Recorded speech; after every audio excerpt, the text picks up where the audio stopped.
Now, with the release of the trailer to the next DLC coming to GTA Online next week, that being the Bottom Dollar Bounties DLC, I wanted to go over and speculate how expensive I believe that this DLC is going to be based on the information we've gotten through the newswire and through the trailer, and based on how expensive previous DLCs were as well. So with all that out of the way, let's go ahead and get started.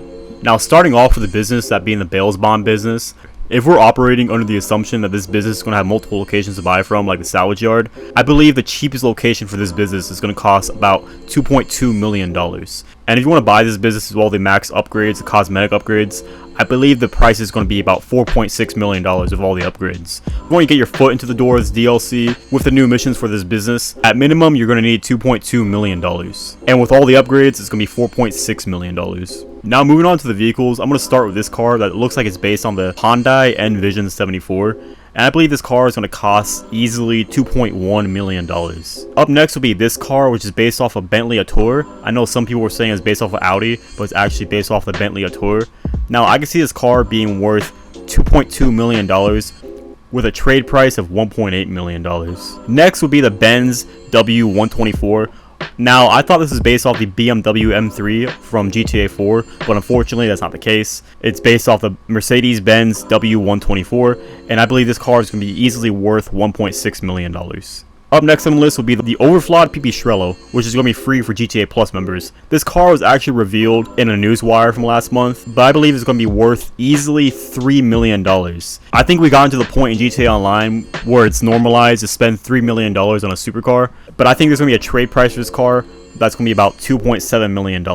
Next will be the Impaler police car. Now, based on the other police cars that came out with the Chop Shop DLC, how expensive those are, considering the Gauntlet Interceptor was $5 million, I can see the Impaler police car being $3.6 million. And the Buffalo Dorado police car, I believe, is going to be easily $2.8 million. And the Bravado Greenwood police car is going to be easily $3.4 million. Now, with the business and all the cars all together, I believe that's going to cost about $23 million.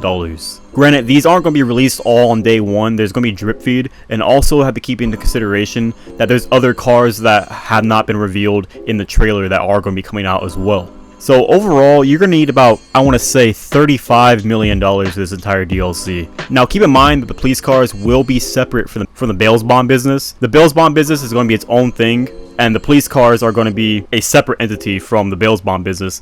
As stated in the newswire, once you buy a police car, Vincent will deputize you and give you dispatch missions, similar to the vigilante missions from the older GTA games. I can easily see him charging you at least $2 million to $3 million for a cop car just because it's a separate entity from the bails bond business. Now, that was my video on how expensive I believe this DLC is going to be. If you guys did go and enjoy this video, found it informative or helpful, a like and comment would be appreciated. Subscribe if you're new to the channel. With all that out of the way, I'll see you guys in the next video. Take care, everybody.